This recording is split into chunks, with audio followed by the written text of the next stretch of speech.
الحمد للہ الذی ذی العزت والعلا والصلاة والسلام علی سید الانبیاء شمس الضحیٰ بدر الدجا نور الہدی منبع الجود والعطا اما بعد اعوذ باللہ من الشیطان الرجیم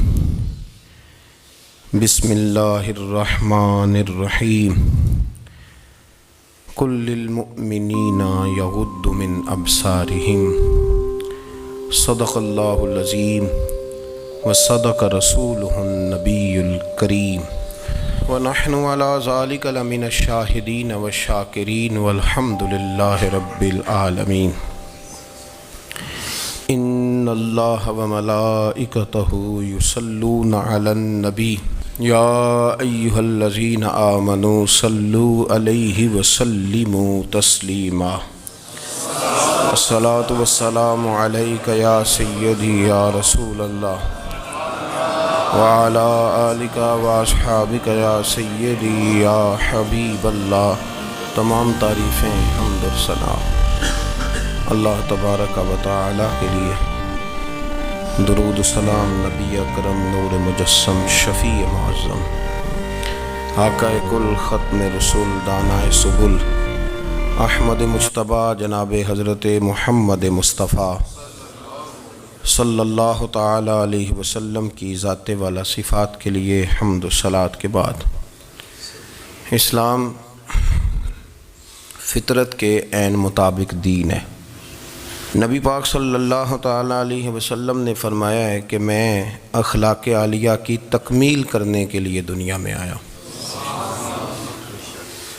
جتنے اخلاق ہو سکتے تھے، جتنی خوبصورتیاں ہو سکتی تھیں، جتنی اللہ کو محبوب تھیں، وہ ساری میرے نبی کریم نے بیان فرمائی، ساری رسول کریم صلی اللہ تعالیٰ علیہ وسلم نے بیان کر دی ہیں، جتنی خوبصورتیاں ہو سکتی تھیں۔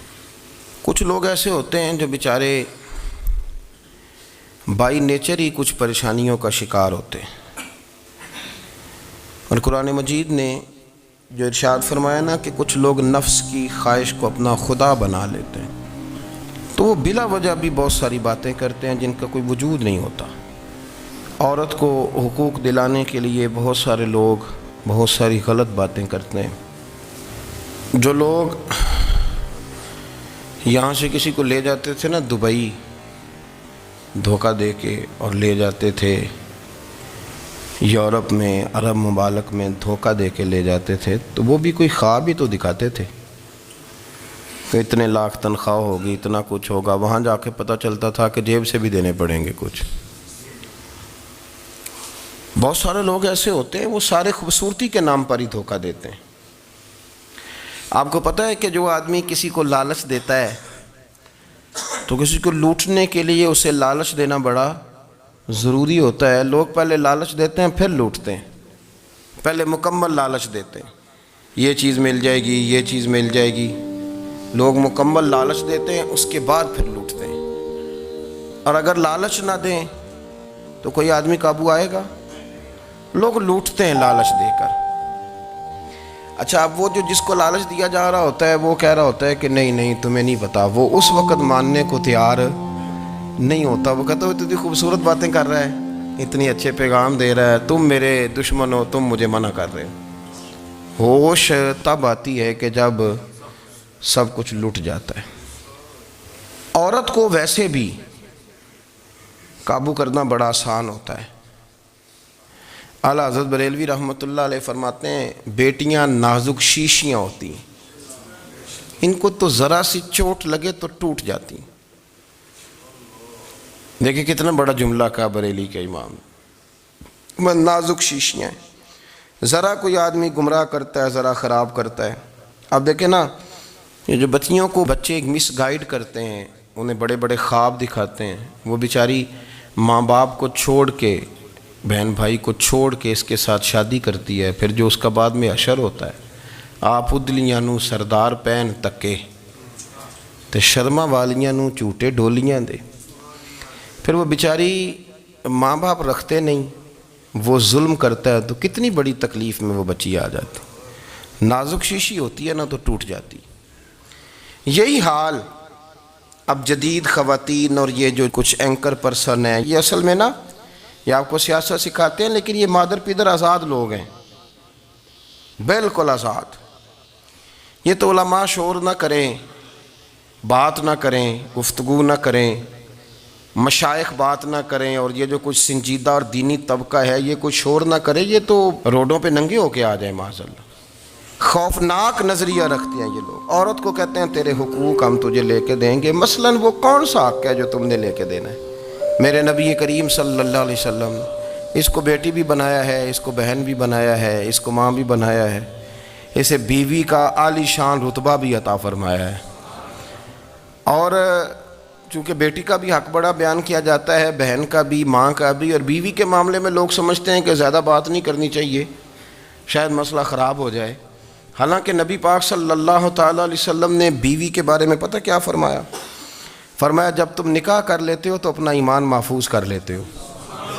اب میں اس کی شرح نہیں کرتا، اب خود کر لیجئے گا کہ وہ ایک ایسی شخصیت ہوتی ہے کہ جس کی موجودگی میں آپ کا ایمان محفوظ ہے. اب میں نہیں سمجھتا کہ اس سے بڑی بات کوئی اور ہو سکتی ہے، جس کی موجودگی میں آپ کا ایمان. اور بھئی یہ حدیث پاک عرض کر رہا ہوں، نکاح جب کوئی کر لے تو اس نے اپنا ایمان مکمل کر لیا. اس کا معنی یہ ہوا کہ آپ کا ایمان محفوظ ہے اس کی موجودگی میں. تو اس سے زیادہ بھی، یعنی ایمان سب سے قیمتی چیز ہے نا، تو اس کے محفوظ ہونے کی وجہ حضور نے نکاح بیان کر دی. اب میرا خیال ہے بیوی اگر کوئی اس سے بڑا حقوق مانگے گی تو بیوقوفی کرے گی. اتنا بڑا درجہ نبی کریم نے اسے عطا کر دیا، اتنا بڑا مقام دے دیا کہ تو خامد کے ایمان کے محفوظ ہونے کا ذریعہ بن گئی ہے. عورت کو جو حقوق رسول کریم صلی اللہ تعالیٰ علیہ وسلم نے عطا فرمائے، نبی پاک نے جو حقوق دیے. دیکھیں نا، حضرت عبداللہ ابن عمر رضی اللہ تعالیٰ عنہ کی اہلیہ بیمار تھی، تو جلدی جلدی سے وہ آئے. تو جب بہت جلدی ہو، سفر بڑا شدید تھا، تو آپ نے جلدی سے نماز ادا کی، جلدی سے چلے. آپ کے خادم کہنے لگے حضور خیریت ہے؟ فرمایا میری بیوی بیمار ہے. تو اس نے عرض کی حضور آپ کی اہلیہ بیمار ہے. تو آپ نے نماز بھی جلدی سے پڑھی، سفر بھی جلدی جلدی کیا. تو فرمانے لگے یہ وہ چیزیں ہیں جو ہمیں مدینے والے رسول نے سکھائی. آپ اس کیفیات کو سمجھیں کہ حضور صلی اللہ علیہ وسلم نے درس دیا. اور پھر ایک اور بہت بڑی بات، یہ فضیلت کسی اور کو نہیں دی. جو عورت کو حضور نے فضیلت دی، یہ فضیلت کسی اور کو نہیں دی. کبھی حضور نے فرمایا کہ تمہارا ابا تمہارے ساتھ بہت سخت رویہ کرے تو تم نے اس کو اس سختی پر داد دینی ہے. فرمایا چلو اگر وہ زیادتی بھی کرے تو تم نے اس کے ساتھ سلوک اچھا ہی کرنا ہے. لیکن آپ ایک بات کو سمجھے نا کہ بچے کے بارے میں، بیٹے کے بارے میں، بیٹی کے بارے میں فرمایا 10 سال کے ہو کے نماز نہ پڑھیں تو سختی کرو، تمہارا ڈنڈا بھی لٹکنا چاہیے.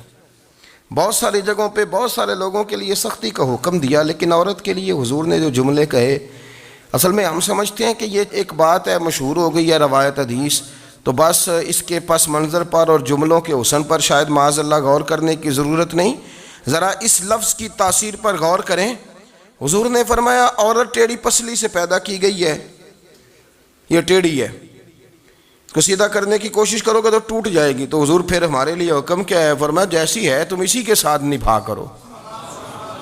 آپ سمجھیں کہ اتنا محفوظ حضور نے درجہ دے دیا بی بی کو، اتنا محفوظ کہ فرمایا غلطی بھی ہو تو میرے غلاموں تم اس کے ساتھ نبھا کرو، گزارا کر لو.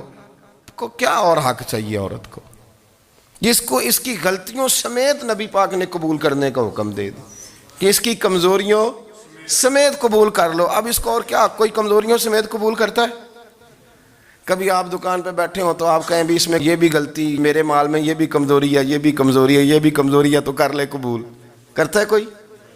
کوئی شخص ایسا ہو جو کسی چیز کی کمزوریاں بیان کر کے کہ اسے قبول کرو؟ پر رسول کریم صلی اللہ تعالیٰ علیہ وسلم نے نا ہمیں سبق دیا، حضور نے ہمیں درس دیا، نبی پاک نے ہمیں پیغام دیا. فرمایا یہ ٹیڑھی ہے، سیدھی کرنے کی کوشش کرو گے تو بیچاری ٹوٹ جائے گی، تو اس کے ساتھ نبھا کر جاؤ. آپ میری بات کو سمجھیے گا. چلیں میں اس پر ایک اور بخاری مسلم کی حدیث پڑھتا ہوں. حضرت سلمان فارسی رضی اللہ تعالیٰ عنہ اور حضرت ابو دردہ کے درمیان بھائی چارہ تھا۔ مکے سے مدینے جب لوگ آئے تو حضور نے بھائی بھائی بنایا تھا، ان کے درمیان بھائی چارہ تھا، تو ابھی پردے کی آیات نازل نہیں ہوئی تھیں تو لوگ ایک دوسرے کی طرف جاتے تھے۔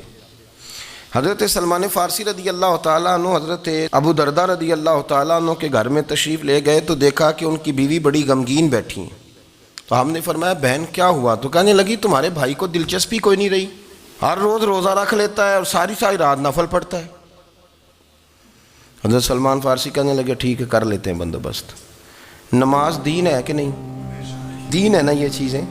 لیکن حضرت سلمان فارسی جناب ابو دردہ سے کہنے لگے آج میں نے تیرے گھر میں رہنا رات کو، کیونکہ وہ تو ساری رات نماز پڑھتے تھے، نفل پڑھتے تھے۔ انہوں نے کہا ٹھیک ہے، ایک بستر لا کے بچھا دیا حضرت سلمان فارسی کے لیے۔ سلمان فارسی فرمانے لگے دوسرا بھی لا۔ کہا وہ کیا کرنا ہے؟ فرمانے لگے تو نے بھی سونا ہے، میں نے بھی سونا ہے، تو نے بھی سونا ہے، عشاء پڑھیں گے اور پھر دونوں سوئیں گے۔ کہا میں نے تو نماز پڑھنی ہے۔ فرمایا تہجد کے وقت اٹھ کے پڑھیں گے، اللہ کے رسول بھی رات آخری حصے میں جا کے نماز پڑھتے ہیں۔ ادھر ساتھ سلا لیا، وہ تھوڑی کو دیر سوئے، اب عادت تھی ساری رات اٹھنے کی، ذرا اٹھنے لگے بستر سے تو حضرت سلمان فارسی فرمایا چپ کر کے سو جا، وہ بڑی رات پڑی ہوئی، چپ کر کے سو جا۔ وہ لیٹ گئے، پھر اٹھنے لگے تو فرمایا سو جا چپ کر کے، بڑا ٹائم ہے۔ سحری کے وقت اٹھے، نفل پڑھے، ان کا ارادہ تھا روزہ رکھنے کا، تو فرمانے لگے کل رکھا تھا نا نفلی روزہ؟ جی رکھا تھا۔ پرسوں بھی رکھا تھا، ترسوں بھی رکھا تھا۔ فرمایا آج نہیں رکھنا، آج میں تیرا مہمان ہوں، سارا دن کٹھے مل کے روٹیاں کھائیں گے، آج نہیں روزہ رکھنا، سلا دیا۔ اب حضرت ابو دردہ رضی اللہ تعالیٰ عنہ کہہ تو کچھ نہ سکے، پر کہنے لگے سلمان تم پتہ تم کیا کر رہے ہو؟ نہ تم نے مجھے رات اٹھ کے زیادہ نفل پڑھنے دیے، سویرے روزہ نہیں رکھنے دیا۔ تو حضرت سلمان فارسی کہنے لگے کوئی لمبی بات تو نہیں نا، چلتے ہیں نا ابھی فجر میں مسجد نبی میں، تو نبی پاک کو بتاتے ہیں سرکار دو عالم علیہ السلام کی خدمت میں تو اپنی بات کرنا، میں اپنی کروں گا، حضور نتیجے کا اعلان فرما دیں گے، بات طے ہو جائے گی۔ حاضر خدمت ہوئے، عرض کی یا رسول اللہ صلی اللہ تعالیٰ علیہ وسلم یہ ساری رات نفل پڑھتے ہیں، ہر روز روزہ رکھتے ہیں، ان کی اہلیہ غمگین بیٹھی ہیں، حکم فرمائیں۔ تو نبی پاک صلی اللہ علیہ وسلم نے فرمایا پھر ہوا کیا؟ یا رسول اللہ میں نے رات سلایا ہے، سحری میں اٹھایا ہے، سویرے روزہ نہیں رکھنے دیا۔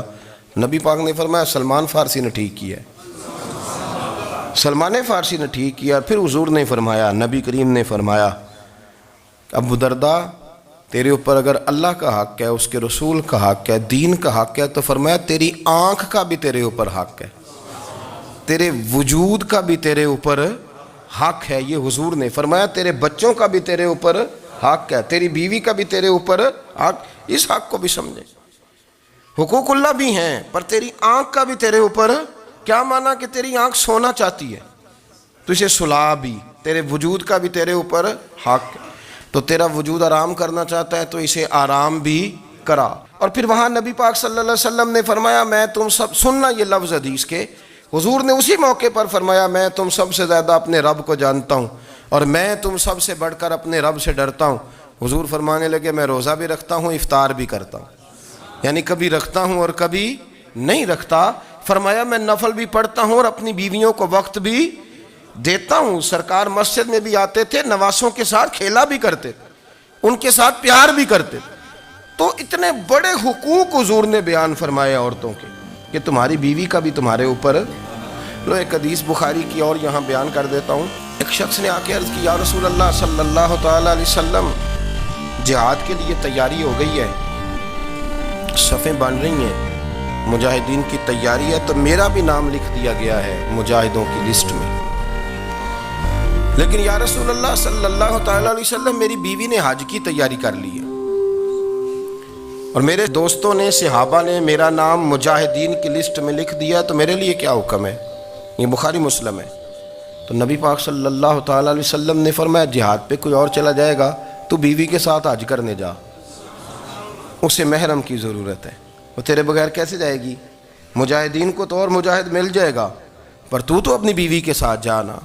نبی پاک صلی اللہ علیہ وسلم نے مرد کو محافظ بنایا ہے، عورت کو مرد کا قیدی نہیں بنایا، بلکہ عورت کو حفاظت عطا کی اور مرد کو اس کا محافظ بنایا۔ اب بچیاں آزاد ہونا چاہتی ہیں، اور آزادی بھی وہ والی کہ جو بنیادی طور پر آزادی نہیں، فحاشی ہے۔ میں نے بہت پہلے کہا ہے کہ اسلام بیٹیوں کو قیمتی سمجھتا ہے، جس بندے کے پاس 20 تولے سونا ہو وہ چوک میں لے کے نہیں آتا، وہ قیمتی چیز ہے، اس نے چھپا کے رکھی ہوتی ہے۔ تو جو نبی پاک صلی اللہ علیہ وسلم کا کلمہ پڑھنے والے بیویاں، اسلام انہیں قیمتی سمجھتا ہے، کہتا ہے کہ تم قیمتی ہو لہذا گھر کے اندر رہو، تم باہر نہ ہو۔ لیکن عورتیں ہیں کہ ان کو بلا وجہ لوگ خراب کر دیتے ہیں اور بلا وجہ وہ اس مغالطے کا شکار ہو جاتی ہیں۔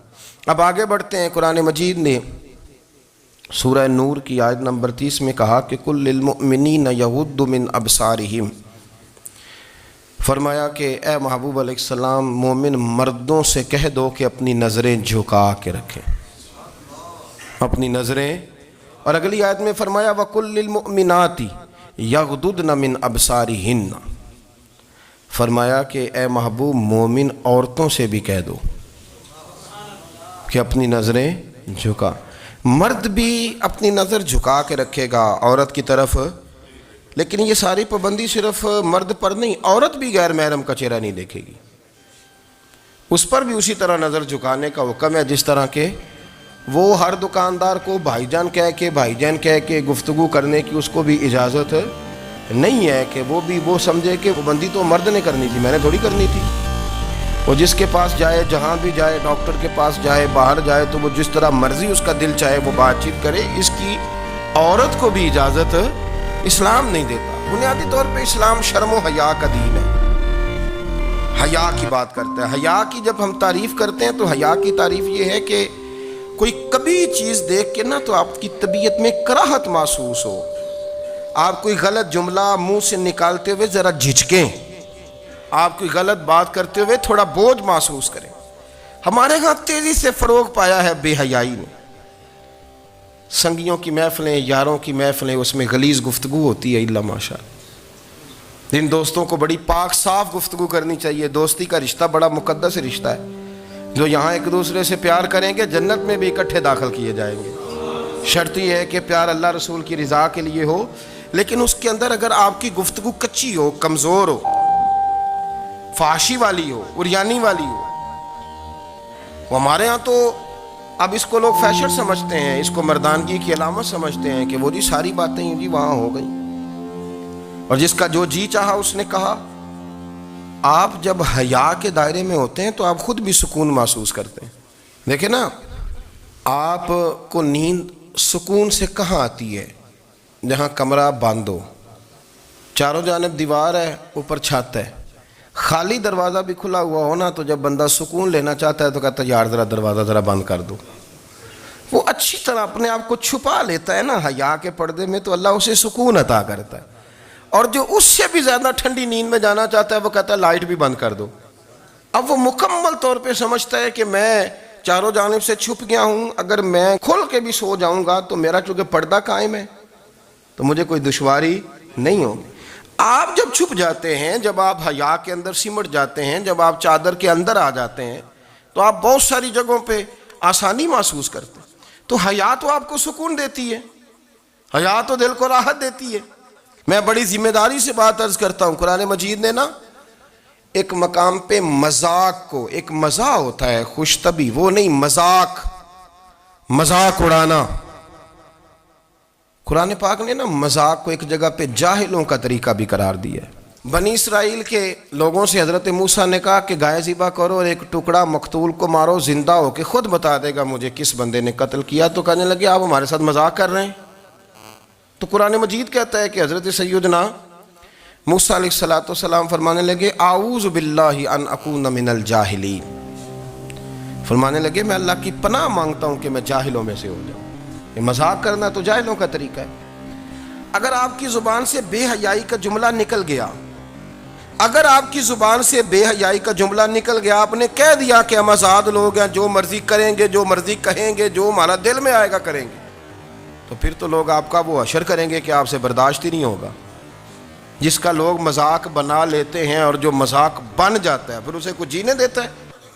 آپ حیا کی چادر میں چھپیں گے تو بچیں گے۔ اگر آپ نے اپنا مذاق بنوا لیا یہ کہہ کے کہ میں نے مرضی کرنی ہے، پھر یاد رکھنا چھپنے کو جگہ نہیں ملے گی، پھر تکلیف میں آ جائیں گے، پھر بہت بڑی اذیت کا شکار ہو جائیں۔ شرم و حیا، عرب کے اندر جو کنواری لڑکیاں تھیں ان میں بڑی حیا ہوتی تھی، الحمدللہ میں بڑے فخر سے کہتا ہوں کہ میرے پنجاب کی، میرے پاکستان کی بیٹیاں بھی 20 دفعہ ان کا ابا کہے تیری شادی کرنی ہے تو وہ آنکھ نہیں اٹھا پاتی آج بھی۔ یہ تو وہ چند لوگ ہیں جو کہتے ہیں ہم ہائی کلاس ہو گئے، ہمیں نہیں پتا کہ وہ روشن خیال ہو گئے ہیں کہ روغن خیال ہو گئے، پتہ نہیں کدھر چلے گئے۔ ورنہ ہماری بیٹیاں آج بھی جب ان سے ان کا باپ، ان کی ماں بات کرتی ہے تیری شادی کی، تو وہ تو شرم کے ساتھ پچھلے سے پچھلے کمرے میں چھپتی ہیں۔ یہ اللہ نے فضل کیا ہوا ہے اس ملت پر۔ تو عرب کی لڑکی بڑی حیا والی ہوتی تھی، اس سے کوئی بات کرنی پڑتی تھی تو 20 دفعہ بات کی جاتی، پھر بھی وہ عورت چھپتی پھرتی تھی۔ حضرت عائشہ صدیقہ رضی اللہ تعالیٰ عنہ فرمانے لگیں میرے نبی پاک صلی اللہ علیہ وسلم عرب کی کواری لڑکیوں سے بھی زیادہ حیا کرنے والے۔ قاضی اعجاز مالکی نے، شیخ عبدالحق محدث دہلوی نے، دیگر بزرگ جو سیرت نگار گزرے انہوں نے لکھا ہے کہ نبی پاک صلی اللہ علیہ وسلم کے اندر 100 مردوں سے زیادہ طاقت تھی، 100 مردوں سے زیادہ طاقت۔ اب جو بات کہنے لگا ہوں، جو نتیجہ دینے لگا ہوں، اس پر خاص توجہ آپ فرمائیں گے۔ ذرا فکری طور پر، نظریاتی طور پر ایک چیز کو سمجھیے۔ ہم سمجھتے ہیں کہ جوان لڑکا ہے جی جو مرضی کرے، عمر ہے جی۔ آپ ذرا بات پر غور کیجئے گا کہ حضور صلی اللہ علیہ وسلم میں طاقت 100 مردوں سے زیادہ ہے اور حیا کواری لڑکیوں سے بھی زیادہ ہے۔ ذرا اس بات کا تقابلی جائزہ کیجئے گا کہ طاقت 100 مرد سے زیادہ ہے لیکن حیا کواری لڑکی سے بھی زیادہ ہے۔ اس کا معنی یہ ہوا کہ جس ٹہنی کو پھل زیادہ لگ جاتے ہیں وہ جھکا کر دی۔ تو حیا تو حسن ہے، حیا تو آپ کو پاک صاف کرے گا، حیا تو آپ کو نرالا کرے گا، انوکھا کرے گا۔ وہ ہمارے ایک دانشور ہے، انہوں نے مضمون لکھا، کئی باتیں بڑی پسند آتی ہیں۔ وہ کہتے ہیں کہ میری اہلیہ، ان کو بھی کسی نے مس گائیڈ کر دیا تھا، حالانکہ اچھی خاتون ہے، کسی نے مس گائیڈ کر دیا۔ تو وہ بھی سماجی اور ویلفیئر، اور یہ خواتین کو شوق ہوتا نا بننے کا، تو وہ بھی سماج کے اندر اچھا مقام تلاش کرنے کے موڈ میں آ گئی۔ تو کہیں ایک دن جانا تھا تو بڑی بن سنور کے میرے ساتھ وہ گاڑی میں بیٹھ گئی۔ تو میں گاڑی میں، عورتوں کو یہ بھی مسئلہ ہوتا ہے نا کہ ہماری تعریف کرو، تو کئی دفعہ بعض مردوں بیچاروں کو جھوٹ بولنا پڑتا ہے، تو زبردستی کراتی ہیں نا جی۔ تو اس میں گنجائش بھی دی ہے شریعت نے گنجائش دی ہے کہ کبھی بیوی کو راضی کرنے کے لیے خلاف واقعہ بات کرنی پڑے تو کر لینی چاہیے، تو وہ کراتی بھی ہیں۔ 3 موقع پر خلاف واقعہ بات کرنے کی اجازت ہے، یعنی واقعہ کے خلاف بھی آپ بات کر سکتے ہیں۔ جنگ کے موقع پر 2 لوگوں کو صلح کرانے کے لیے اور بیوی کو راضی کرنے کے لیے کر لیں کوئی ایسی بات، بے شک اپنی طبیعت پہ جبر کر کے کر لیں، گنجائش ہے، اجازت ہے۔ تو وہ کہتے ہیں جب وہ گاڑی میں میرے ساتھ بیٹھی بن سنور کے، تو وہ تقاضا کرنے لگی کہ میں نے بڑے اچھے کپڑے پہنے ہیں پر آپ نے توجہ نہیں کرائی۔ تو سیانا بندہ تھا، وہ چاہ رہا تھا کہ میری خاتون سمجھ جائیں۔ وہ کہتے ہیں مجھے پتہ تھا کہ بیچاری مس گائیڈ ہو گئی ہے، دل کی بڑی اچھی ہے، سیانی ہے، لیکن اس کو کچھ خواتین نے، کچھ لوگوں نے مل کے اس کو ذہن غلط کر دیا ہے کہ سماج میں نکلو، باہر جاؤ، کام کرو، فلاں کرو، اپنی مرضی سے جیو۔ تو میرے ساتھ گاڑی میں بیٹھی کہیں جانے کے لیے، تو مجھ سے کہنے لگی کہ آپ نے میری طرف توجہ ہی نہیں کی، آپ نے کوئی ذکر ہی نہیں کیا کہ میں کیسی لگ رہی ہوں۔ تو وہ کہتے ہیں میں نے اسے کہا کہ اگر تو ناراض نہ ہو تو پھر میں صحیح والی تعریف کر دوں۔ تو اس نے کہا کہ آپ کر دیں۔ تو کہتے ہیں میں نے درد سے اور خلوص سے اپنی بیوی سے کہا، خلوص کے ساتھ میں نے کہا میں تو روز گھر ہوتا ہوں، روز شام کو گھر ہوتا ہوں، اگر تو میرے لیے تیار ہوتی تو میں تیری تعریف کرتا، لیکن آج تو باہر جانے کے لیے تیار ہوئی، تو پھر ان سے تعریف کی امید رکھ جن کے لیے تو نے تیاری کی ہے۔ میرے لیے تیاری کرتی تو میں تو ہر شام تیرے پاس ہوتا ہوں۔ کہتے وہ میرے لفظوں میں درد تھا تو وہ بھی رو پڑی، اور کہنے لگی آپ گاڑی روک دیں، مجھے باہر جا کے کسی کو راضی نہیں کرنا، میں نے اسے راضی کرنا ہے جس کو رب کریم نے میرا شوہر بنایا اور میرے لیے منتخب کیا ہے، میرے ماں باپ کو، میں واپس لوٹتی ہوں۔ یہ ایک پہلو ہے سلگتا ہوا، اس کو سمجھا جائے۔ رسول کریم صلی اللہ علیہ وسلم عرب کی کواری لڑکیوں سے زیادہ حیا والے تھے، کواری لڑکیوں سے زیادہ حضور حیا فرمایا کرتے تھے۔ جب خانہ کعبہ کی مکہ شریف میں تعمیر ہو رہی تھی نا، اہل عرب اس کو تعمیر کر رہے تھے، تو نبی پاک صلی اللہ علیہ وسلم اپنے چچا حضرت عباس کے ساتھ خانہ کعبہ کی تعریف میں مصروف تھے. تو عرب کے لوگ چونکہ لمبا کرتا پہنتے تھے پیروں تک، تو نیچے اگر کسی وقت کوئی چیز نہیں بھی ہوتی تھی تو کسی کو وہ نظر نہیں آتی تھی، چونکہ پردہ رہتا تھا، ایک لمبا کرتا پہنا ہوا ہوتا تھا. تو جب بچے، سرکار کی عمر مبارک بھی ابھی تھوڑی تھی، تو اس طرح بچے جب نکلتے تو وہ کئی دفعہ اپنی تہمت اتار دیتے نیچے سے، اور کوئی مزدوری کرنے لگتے تو 3-4 طے کر کے نا تہمت کی کندھے پہ رکھ لیتے، جس طرح کبھی دیہاتوں میں لوگ کپڑا سر پہ رکھتے تھے کہ اوپر اگر کوئی وزنی چیز رکھیں گے تو وہ تکلیف نہیں دے گی. نبی پاک صلی اللہ علیہ وسلم بھی سب لوگوں کے ساتھ خانہ کعبہ کی تعمیر میں شامل تھے. تو حضرت عباس رضی اللہ تعالیٰ عنہ نے کہا حضور سے، ابھی اللہ نے نبوت بھی نہیں فرمایا تھا، بھتیجے آپ بھی تہمت اتاریے، یہ صحیح مسلم میں حدیث موجود ہے، اور اس کو کندھے پہ رکھ لیجیے، آپ اینٹیں اٹھا اٹھا کے لا رہے ہیں تو ذرا آپ کو تکلیف نہیں ہوگی.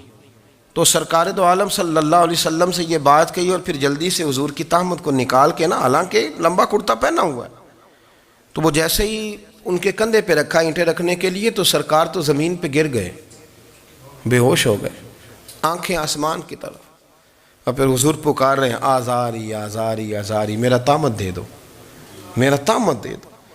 کبھی کوئی شخص اس وجہ سے بھی بے ہوش ہوا ہے کہ میرے وجود سے کپڑا اتر گیا ہے؟ حالانکہ سرکار پر وہ بے ہوشی بھی نبی پاک کا وہ جو غلبہ ہے نا شرم و حیا کا، اس کی وجہ سے ہوئی، ورنہ تو حضور فرماتے ہیں کہ میری آنکھیں سو جاتی ہیں، دل تو میرا اس عالم میں بھی جاگتا رہتا ہے. تو سرکار زمین پہ تشریف لے آئے، آنکھیں میرا تہمت دے دو، میرا تہمت دے دو. تو جلدی سے انہوں نے تہمت دیا تو حضور نے باندھ لیا. پھر طبیعت مبارک میں تسلی ہوئی. یعنی ہم اس رسول کے غلام ہیں کہ جن کے تو وجود سے کپڑا اتر جائے تو حضور برداشت نہیں کرتے، قبول نہیں فرماتے، تکلیف شروع ہو جاتی. لیکن یہاں نوجوان ہیں اور بڑا قد کاٹ ہے اور بڑے بڑے سمجھدار لوگ ہیں، گرمی آتی ہیں تو شارٹ کپڑے پہن کے گھومتے ہیں، ان کو خیال نہیں کہ یہ وہ والا لباس ہے جو باہر تو کیا گھر میں اماں کے سامنے نہیں پہننا چاہیے، بہنوں اور بیٹیوں کے سامنے نہیں پہننا چاہیے. آپ کی گفتگو میں شرم و حیا ہو، آپ کے لب و لہجے کے اندر حسن ہو. آپ کو پتہ ہے نبی پاک صلی اللہ علیہ وسلم نے فرمایا میری امت میں سب سے زیادہ حیا کرنے والے عثمان غنی ہیں. عثمان غنی سب سے زیادہ حیا کرنے والے. آپ فرمایا کرتے تھے جب سے حضور کا چہرہ دیکھا ہے میں نے کبھی اپنی شرمگاہ بھی نہیں دیکھی، میں نے آنکھوں کا وضو نہیں توڑا، اور جب سے حضور کے دست مبارک میں نے بیعت کے لیے سیدھا ہاتھ بڑھایا تو پھر سیدھا ہاتھ میں نے کبھی گندگی کو نہیں لگایا. حیات. آپ باتھ روم کے اندر بھی غسل فرماتے تھے تو کپڑوں سمیت کرتے تھے. کسی نے کہا حضرت واش روم کے اندر کیوں نہیں کپڑے اتارتے؟ آپ فرمانے لگے باہر بندوں سے حیا کرتا ہوں، اندر جاتا ہوں تو رب سے حیا آنی شروع ہو جاتی، وہ تو دیکھ رہا ہے نا. تو میں جو بات آپ کی خدمت میں عرض کرنا چاہتا ہوں اس کو آپ سمجھیے گا میرے عزیز، کہ شرم والا مزاج، گفتگو بھی شرم والی، آنکھیں بھی شرم والی، لباس بھی شرم والا، دوستی یاری بھی شرم والی، بہت ساری ایسی باتیں. دیکھیں نا آپ ذرا، میں نے کہا کہ باتوں کو سن کے گزر نہ جایا کریں، اس کی گہرائی پر غور کریں. حضور علم کا سمندر ہے، سرکار سے زیادہ علم دنیا میں کسی کے پاس موجود نہیں ہے، اور صحابہ کو موقع ملا ہوا ہے اس سمندر سے فیض لینے کا. لیکن ان کی حالت یہ ہے کہ حضرت علی المرتضیٰ فرماتے ہیں 14 دن گزر جاتے، حضور سے کوئی سوال پوچھنا ہوتا تھا پر میں شرم کے مارے نہیں پوچھ پاتا تھا. 14 دن بخاری شریف میں موجود ہے.